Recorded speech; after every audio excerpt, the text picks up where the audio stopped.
कि जब हम मरेंगे तो मरणोपरांत भगवान के पास तो जाना ही जाना है सबको। जब भगवान के पास जाएंगे तो भगवान हमसे 2 प्रश्न करेंगे।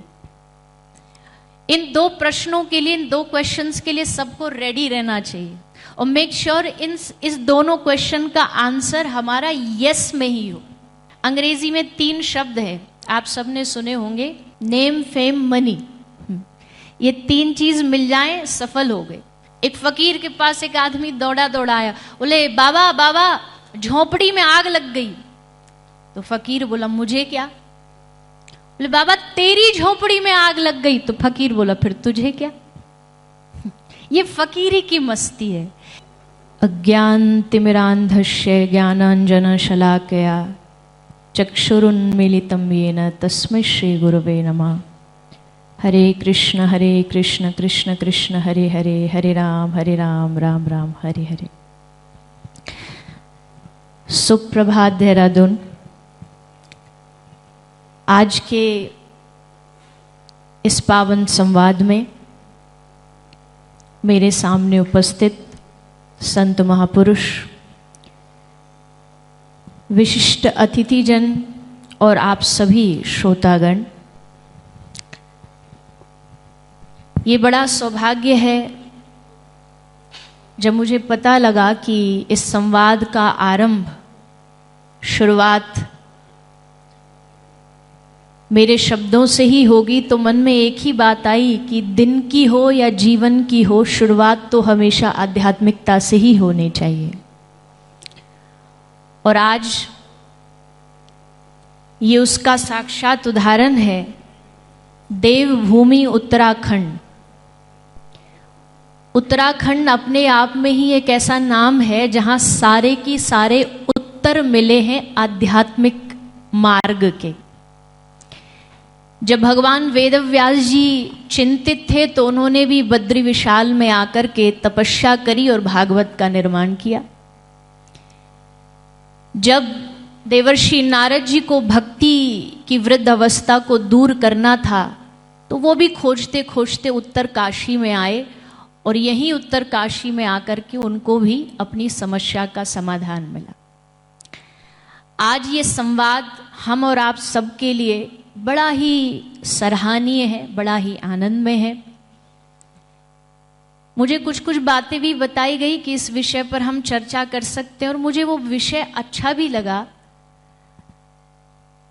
आज आप सब यहाँ बैठे, मुझे लगता है आप सब अपने जीवन के सफलताओं को प्राप्त किए हुए लोग ही यहाँ पर उपस्थित हैं, जिन्होंने अपने जीवन में बहुत कुछ पाया है, जिन्होंने अपने जीवन को बनाया है, तभी आप यहाँ पर बैठे हैं। एक बात मेरे मन में कभी कभी आती है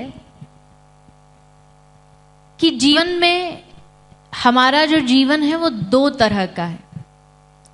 एक है सफल जीवन और एक है सार्थक जीवन। या तो किसी व्यक्ति ने सफलता प्राप्त करी तो सार्थकता नहीं मिली जीवन की। क्या सफलता और सार्थक जीवन एक ही है? और अगर अंतर है तो क्या है? क्योंकि अक्सर बचपन से हमें एक ही चीज सिखाई जाती है, सफल बन जाओ, सफल बन जाओ। बचपन से ही एक ही चीज स्कूल में, विद्यालय में, माता पिता, गुरु, सबके द्वारा सफलता प्राप्त करो, सफलता प्राप्त करो। और इस दुनिया में सफल होने की सबकी डेफिनेशन अलग अलग है, सबकी व्याख्याएं अलग अलग है। लेकिन मुझे लगता है कि सफल जीवन बहुत जरूरी है, लेकिन सफल जीवन से ज्यादा जरूरी है सार्थक जीवन होना। सफल जीवन क्या होता है? अंग्रेजी में 3 शब्द है, आप सबने सुने होंगे, नेम, फेम और तीसरा क्या है? Name, fame, money.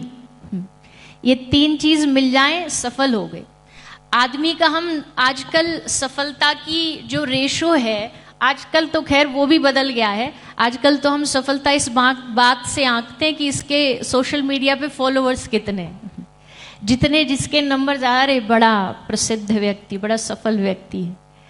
लेकिन सफल जीवन केवल पद, प्रतिष्ठा, पैसा, ये भी एक जीवन का अंश है। क्योंकि जब भी हम कथावाचक जब माइक लेते हैं ना, तो सबसे ज्यादा हम पर कलंक इसी बात का लगाया जाता है कि ये लोग बस एक ही बात बोलते हैं, पैसा जरूरी नहीं है, और खुद तो गाड़ियों में घूमते हैं। सबसे ज्यादा गालियां हमें इसी बात की पड़ती हैं।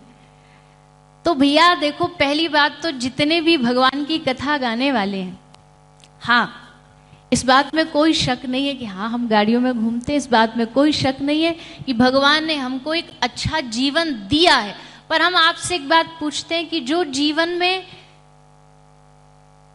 संसार के एक साधारण से बॉस की भी नौकरी करता है, उसकी इतनी वाहवाही होती है, तो सोचो जिसका बॉस ही साक्षात बांसुरी वाला हो, धनुष वाला हो, भला उसकी वाहवाही क्यों नहीं होगी? वो मौज में और आनंद में क्यों नहीं रहेगा? और भगवान ने जो आनंद हमें दिया है वो केवल सफलता बाहरी नहीं है। सार्थक जीवन का मतलब है कि जब आपसे कोई पूछे, आज के समय में अगर आपसे कोई पूछे आप कैसे हो, तो मुझे लगता है 80% लोगों का जवाब उल्टा क्या मिलेगा, अरे बस समय काट रहे हैं, दिन काट रहे हैं। लेकिन सार्थक जीवन वाला जब भी आपको मिलेगा, आप किसी आध्यात्मिक व्यक्ति से कभी पूछ के देखना कि भैया आप कैसे हो, उसके चेहरे पर एक मुस्कुराहट होगी और एक ही शब्द उसके मुंह से निकलेगा, भगवान की बड़ी कृपा है, बड़ी मौज में हूं। चाहे उसके जीवन में सब कुछ उलट पुलट चल रहा हो, जीवन में कोई परिस्थिति उसकी ठीक नहीं होगी, फिर भी अगर आप उससे पूछोगे तो हंसते हुए कहेगा भगवान की बड़ी कृपा है। क्यों? क्योंकि जीवन सार्थक बनाना न बनाना वो किसी और व्यक्ति के हाथ में नहीं है, वो सिर्फ और सिर्फ भगवान ने हमारे हाथ में दिया है। और इस सार्थकता को भगवान भी, अच्छा एक बहुत अच्छी चीज सुनिए, मुझे बहुत प्रिय है ये उदाहरण कि जब हम मरेंगे तो मरणोपरांत भगवान के पास तो जाना ही जाना है सबको। जब भगवान के पास जाएंगे तो भगवान हमसे 2 प्रश्न करेंगे। इन 2 प्रश्नों के लिए, इन 2 क्वेश्चंस के लिए सबको रेडी रहना चाहिए और मेक श्योर इस दोनों क्वेश्चन का आंसर हमारा यस में ही हो। अच्छा प्रश्न क्या है, ध्यान से सुनो, रेडी रहो। जैसे एग्जाम में पहले से ही तैयारी करके रखता है ना बच्चा, स्टूडेंट, हम सबको भी भगवान ने इस दुनिया में एक छुट्टी पे भेजा है, एक वेकेशन पर भेजा है। पर वेकेशन पर जब हम जाते हैं ना, there are 2 type of students. एक, यहाँ जितने भी सब लोग पढ़े लिखे लोग बैठे हैं, स्कूल गए होंगे, गर्मियों की छुट्टी आती है तो 2 तरह के विद्यार्थी होते हैं। पहला, 1 महीने की छुट्टी में 29 दिन वो मौज करता, मामा के जाएगा, मामी के जाएगा, खेलेगा कूदेगा, इधर भागेगा उधर भागेगा, 29 दिन मौज करेगा। और जब छुट्टी का 1 दिन बाकी रहेगा तब उसे याद आएगा कल से स्कूल जाना है, और कल से स्कूल जाना है तो अब बैग खोल के देखना पड़ेगा। बैग खोल के देखो तो बड़ा लंबा होमवर्क दिया टीचर ने जो पूरा नहीं हुआ। अब पूरा नहीं हुआ, अगले दिन टीचर को क्या जवाब देना। एक तो ये स्टूडेंट हो गए। एक स्टूडेंट है जो पहले महीने की छुट्टी के 15 दिन अपना काम पूरा कर लेगा, बस्ता बंद, बैग पैक, और 15 दिन अब मौज करेगा, अब खूब मस्ती करेगा। तो 2 तरह के स्टूडेंट। लेकिन जब वो नेक्स्ट डे स्कूल जाएंगे, अब जिसका होमवर्क कंप्लीट है वो कहां बैठेगा? क्लासरूम में फ्रंट सीट पर।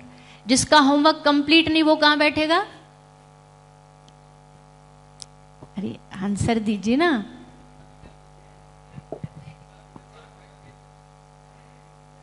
अब पता नहीं, हो सकता आपका एक्सपीरियंस बोल रहा हो, पर पीछे इसलिए बैठेगा।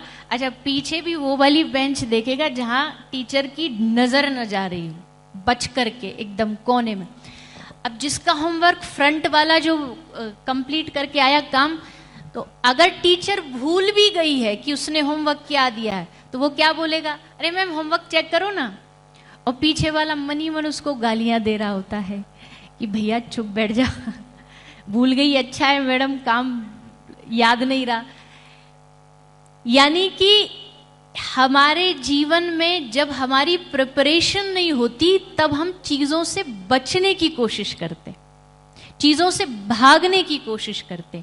जीवन क्या है? मुझे लगता है जीवन एक तैयारी है।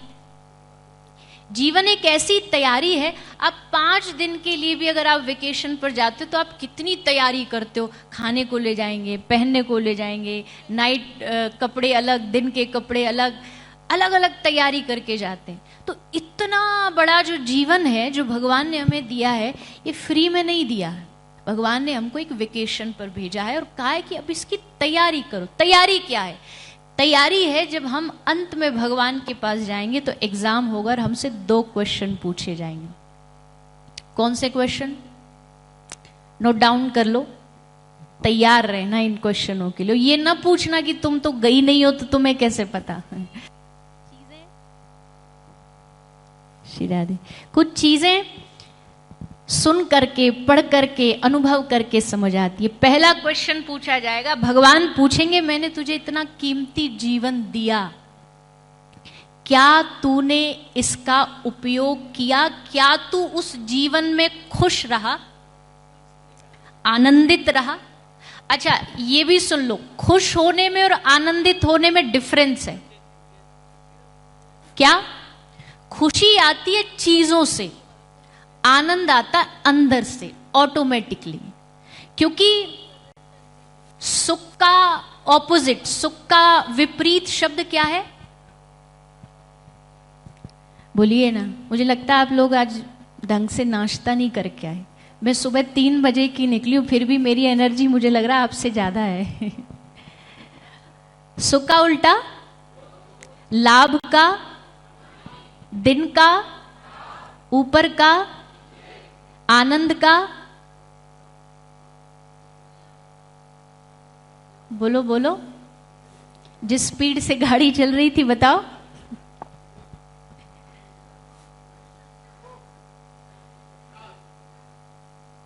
देखिए बनाने को तो बहुत सारे शब्द बनाए जा सकते हैं, पर व्याकरण में आनंद का विपरीत ऑपोजिट वर्ड शब्द होता ही नहीं है। क्यों?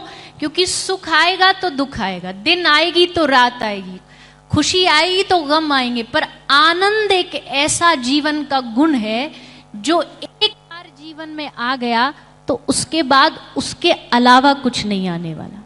अब वो आनंद तो आनंद है, फिर झोपड़ी में भी रहे ना, जैसे हम भजनों में गाते हैं कि महलों में राखे चाहे झोपड़ी में वास दे, धन्यवाद निर्विवाद राम राम कहिए, सीताराम सीताराम सीताराम कहिए, जाही विधि राखे राम ताही विधि रही।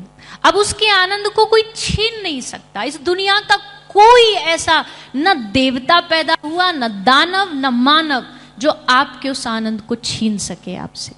क्योंकि आपके भीतर जो उतरा है वो सुख नहीं है, सुख टेम्परेरी है। आज एसी चल रहा है, आप सुख में हो, अभी ये एसी बंद कर दो, विचलित हो जाएंगे हम। अभी हमारी गाड़ी गायब हो जाए, विचलित हो जाएंगे हम, क्योंकि उन वस्तुओं में सुख है। पर आनंद एक ऐसा है, मन लागो मेरो यार फकीरी में। ये आनंद जिसके जीवन में आ गया, वो सफल हो ना हो पर वो जीवन उसका सार्थक जरूर हो जाता है। और ऐसी फकीरी हरिद्वार के, ऋषिकेश के घाटों पर आप जाके देखो, फक्कड़ महात्मा, खाने को कुछ भी नहीं, पर उनका रुतबा, उनका वैभव, उनकी फकीरी, उनकी मस्ती।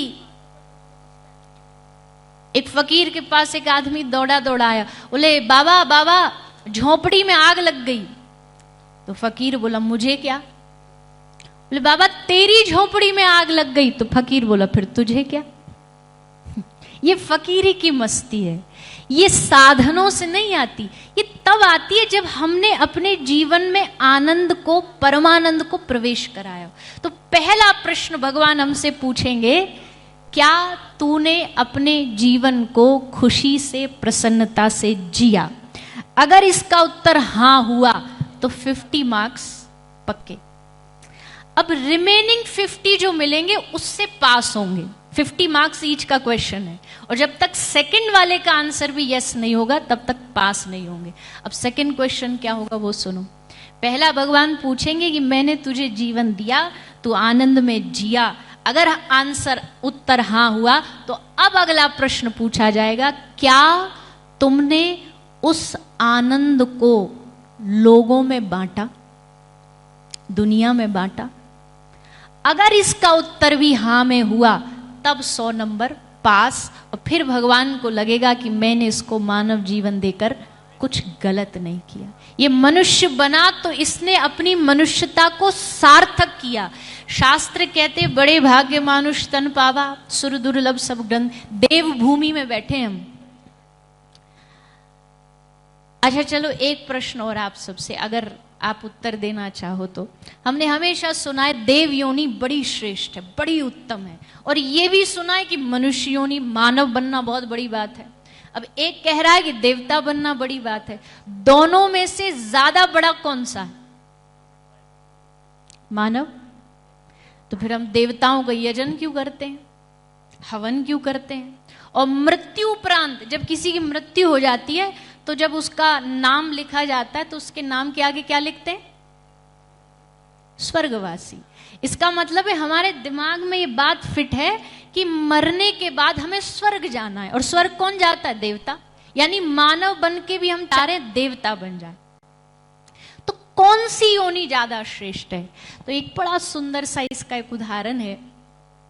एक राजा था, उस राजा के उसका जन्मदिन था, तो उसने घोषणा करी पूरे राज्य के लोगों से कि सब लोग आओ, आज मैं कुछ दिल खोल के बांटना चाहता हूं, जिसको चाहिए ले जाओ। राजा ने सबको बुलाया, पूरी प्रजा आई। राजा ने 2 बंटवारे किए हुए थे। एक तरफ रखा था कुछ लोहा और एक तरफ रखी थी कुछ चांदी। दोनों तरफ राजा ने रखा और कहा कि जिसको जो चाहिए, जिसको जो भाई उठाओ और ले जाओ। तो अब हमें ऑप्शन दिए जाते तो दोनों में से हम क्या लेते? बोलिए ना, लोहा की चांदी? ऑब्वियसली चांदी, मानव है हम। तो सब लोगों ने चांदी ली। जब चांदी लुट गई, मतलब पूरी खत्म हो गई, तो बाकी जो बच्चे उनने सोचा चलो एटलीस्ट कम से कम लोहा ही ले जाएं, कहीं तो काम आएगा, थोड़ा बहुत बेच देंगे, कुछ तो काम आ जाएगा। तो उन्होंने लोहा ले लिया। कुछ चांदी लेके चले गए, कुछ लोहा लेके चले गए। अब इन दोनों में से ये बताइए फायदा किसका ज्यादा रहा? मतलब वैल्यू किसकी ज्यादा? फायदेमंद लोहे वाले रहे कि चांदी वाले? नहीं, इमोशनली नहीं, लॉजिकली उत्तर दीजिए। कीमत किसकी ज्यादा है? वैल्यू किसकी ज्यादा है? चांदी की। तो चांदी वाले बड़े खुश, बोले भैया हमको चांदी मिल गई, ये बेकार में बचे लोहे वाले। लेकिन फिर कहानी में आया ट्विस्ट। क्या? राजा ने अगले दिन फिर घोषणा करी, और इस बार घोषणा ये करी कि मुझे मेरे खजाने में अचानक से एक पारसमणि मिली है। और पारसमणि क्या करती है? तो जिसने लोहा लिया वो आओ और अपने लोहे को सोना बना के ले जाओ। अब कौन ज्यादा फायदे में रहा, लोहा वाला कि चांदी वाला? लोहा वाला। यही हमारे जीवन में घटित है। देव योनि, देवताओं की जो योनि है वो चांदी थी और मानव लोहे बराबर थे उनकी कीमत। लेकिन फिर हमारे जीवन में भक्ति, आध्यात्मिकता, हमारे जीवन में सत्संग, राम कथा, रामायण, संत महापुरुष रूपी पारसमणि हमें मिली, जिनके छूने भर से, जिनके स्पर्श भर से मनुष्य योनि देवताओं से भी ज्यादा श्रेष्ठ हो गई। अब देव मांग रहे हैं, अहो अमीशाम किम कार्य शोभनम प्रसन्न ऐसाम सुदत स्वयं हरि। देवता स्तुति कर रहे हैं, प्रभु हमें जन्म दे दो। वो भी कहां? निशु भारताजिरे, भारत भूमि में। कौन सी भारत भूमि? जहां गंगा बहती है। आज क्या है? आज गंगा दशहरा है। आप सबको गंगा दशहरा की खूब खूब हार्दिक शुभकामनाएं। आज माँ गंगा के बिल्कुल सन्निकट हम बैठे हैं और भारत भूमि में जन्म लेने के बाद, भारत भूमि में हमारा जन्म हुआ, सनातन धर्म में हमारा जन्म हुआ, मनुष्य हम बने, इससे बड़ा सौभाग्य कोई नहीं हो सकता। बस इसको सार्थक बनाना है। हम कहते हैं, भैया माइक अगर थोड़ा ठीक कर दोगे तो। मनुष्य तन भारत जैसा वतन और सनातन, ये 3 चीज अगर हमें मिल गई तो हमसे बड़ा कोई भाग्यशाली नहीं। अब रोना छोड़ दो कि हमारे दिन खराब है, हमारा समय खराब है, हमारे ग्रह खराब है। कुछ खराब नहीं, सब बढ़िया है। सबसे बड़ी बात शरीर है हमारे पास, इसको सार्थक बना। कैसे सार्थक बनाएंगे? आप जो भी कर रहे हैं, जो भी कमा रहे हैं, हम ये नहीं कहते, मैं फिर एक बार दोहरा दूं, कोई भी भगवान की कथा गाने वाला ये नहीं कहेगा कि कर्म ना करो, कमाओ। लेकिन एक अंतर है कमाने में और भागने में। पैसों की भूख ऐसी लगी कि कमाने निकल गए, पैसों की भूख ऐसी लगी कि कमाने निकल गए। जब तक पैसा कमाया तब तक हमारे जमाने निकल गए। बच्चों के साथ बैठने की फुर्सत नहीं मिली, और जब तक फुर्सत मिली तब तक बच्चे कमाने निकल गए। कमाइए, कमाने की मनाही नहीं है, लेकिन साथ साथ में हमें यह ध्यान रखना है कि उसके साथ हमारा जीवन कितना अंश हम समाज के लिए दे रहे। मैंने जीवन में एक चीज सीखी है, और वो मुझे लगता है मेरे जीवन का आधार है, कि अगर समाज ने हमें कुछ दिया है, भगवान ने हमें कुछ दिया है, हमारा परम कर्तव्य बनता है कि हम मरने से पहले वो वापस लौटा के जाएं, किसी भी रूप में दे के जाएं, किसी केवल धन के रूप में नहीं। आप एक काम करो, इस दुनिया में बहुत सारे दान हैं, कन्यादान, गोदान, अन्नदान, रक्तदान। एक बहुत अच्छी कहीं मैंने नोट पढ़ी थी, हर आदमी को डेली रक्तदान करना चाहिए, डेली। अब आप कहोगे डेली रक्तदान करेंगे तो उल्टा हमें ब्लड की जरूरत पड़ेगी। रक्तदान करना चाहिए, इसका क्या मतलब है?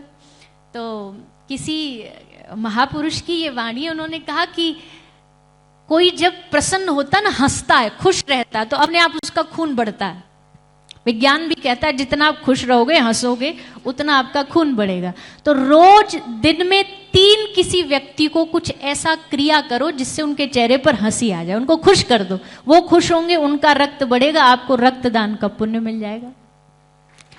तो आज ये सीख के जाओ। कोई भी कहे ना तो उनको बोलना हम आज सीख करके आए डेली रक्तदान करना। फिर वो भी आपसे पूछेगा डेली कैसे करना, बोले ऐसे करना है। तो शुरुआत तुमसे ही करते, पहले तुम हमारे साथ प्रसन्न हो, आनंदित हो। क्योंकि भैया देखो, संसार में जमा कर करके तो सारी दुनिया कर ही रही है, कौन नहीं कर रहा है? हमसे अच्छा जमा करना तो मधुमक्खी जानती है, संग्रह करना मधुमक्खी जानती है। मनुष्य के पास क्या है? मानव के पास कौन सा गुण है जो उसको अलग बनाता? सारे गुण तो उसने दूसरे जीवों से सीखे। कोई बहुत अच्छा गाता हो, किसी का कंठ बहुत मधुर हो, तो लोग क्या बोलेंगे, कैसा गाती है? कोयल जैसा गाती है। कोई बहुत कड़वा बोलता हो, क्या बोलेंगे? कौआ जैसा कांव कांव करता है। कोई बहुत सीधा है, कोई जैसे कोई लड़की देखने आता है ना, तो लड़की देखने वाले को बोलते हमारी लड़की कैसी है? बोले गाय है, गाय। बस गाय ही गाय बताते, वो बाद में पता चलता सींग मारने वाली गाय है, इतना नहीं बताते। तो कोई सीधा हो तो एकदम गाय है। अच्छा, कोई मूर्ख हो तो अब समझ जाओ आप, मंच से बोलने की जरूरत नहीं है। कोई बहुत बड़ा बलवान हो, बड़ा दहाड़ता हो, तो क्या बोले, कैसा दहाड़ता है? शेर जैसा दहाड़ता है। कोई किसी की चाल तेज हो तो एकदम चीते जैसी चाल है। कोई वफादार हो तो वफादारी में किसका उदाहरण देते हैं? कुत्ते का। सारे जितने गुण हैं मनुष्य ने दूसरे जीवों से सीखे। फिर भी दूसरे जीवों से सीखने के बाद एक गुण जो ये स्वयं खुद का इसका अपना है, वो है दूसरों की मदद करना, सहयोग करना, एक दूसरे की सहायता करना, बांटना। आज गंगा मैया पूजनीय इसलिए है क्योंकि वो बांटती है। यमुना जी पूजनीय इसलिए क्योंकि वो जो भी आता है उसे बांटती है। नदियों ने, समुद्र ने नदी से पूछा कि तुझे सब पूजते हैं, पीते हैं, जलपान करते हैं, मुझे कोई क्यों नहीं पीता? तो नदियों ने कहा हम बांटती हैं इसलिए मीठी हैं, तू बस जमा करता रहता इसलिए तू खा रहा है। जो बांटना जानता है वो मीठा होता है। जमा करते करते अच्छा, एक उदाहरण और, छोटा सा कहानी है, दृष्टांत है, बहुत सुंदर है। पूज्य प्रातस्मरणीय श्री रामायणी जी हमारे कथा प्रवक्ता एक रहे, बहुत अद्भुत, उनकी ये कथा है। वो सुनाते थे, एक सेठ जी थे, बड़े कंजूस सेठ जी थे। महाराज जी, पूज्य महाराज जी भी पधारे, हमारे हरिद्वार वाले भैया भी पधारे, सब महापुरुष बैठे हैं यहाँ। तो वो सुनाते थे कि एक सेठ जी बड़े कंजूस थे और ज़्यादा उनके घर परिवार में कोई मेंबर था नहीं, वो अकेले थे और उनके साथ एक उनका सेवक रहता था, उनकी सेवा करता था। पर सेठ जी घर में भोजन भी इतना बनाते थे कि खुद ही का पेट भर सके। एक दिन घर में एक कटोरी खीर बनाई। अब कटोरी एक खीर की, खाने वाले दो, तो दोनों में बंटवारा कैसे हो। तो सेठ जी ने बोला, सेठ जी ने नौकर को कहा, एक काम करते हैं, हम एक ट्रिक करते हैं। क्या? बोले, सोते रात को जिसको ज्यादा अच्छा सपना आएगा खीर वो खाएगा। बोले ठीक है। रात को गए, सोए दोनों, सुबह जगे तो सेठ जी ने ऑलरेडी प्लान कर रखा था कि मैं क्या सपना बताऊंगा ताकि खीर मुझे मिल जाए। तो सेठ जी ने कहा, मुझे सपना देखा, रात को इंद्र देवता आए मुझे लेने के लिए, और कहाँ लेके गए? स्वर्ग लेके गए। रेड कारपेट बिछाया गया, कामदेव माला लेके खड़े थे, देवता मेरे स्वागत में खड़े थे। इतना बढ़िया सपना मुझे दिखा। तुझे क्या दिखा? तो नौकर ने कहा, मेरे सपने में काला कोट वाला आया था। बोले फिर? बोले मुझे बोला कि उठ। मैं उठा। बोले फिर? बोले हाथ में डंडा था। बोले चल। मैं चला। रसोई लेकर के गया। बोले आ इधर। मैं गया। फिर? बोले फ्रिज खोल। मैंने फ्रिज खोला। बोले फिर डंडा रखे, बोला खीर खा। सेठ बोला तूने क्या किया? बोले खाली सेठ जी मरता क्या ना करता, डंडा से तो बढ़िया खीर ही खा ली मैंने। बोले मुझे क्यों नहीं बुलाया? बोला आप तो स्वर्ग में बिजी थे। आपको कहां से बुलाता, आप तो स्वर्ग में बिजी थे।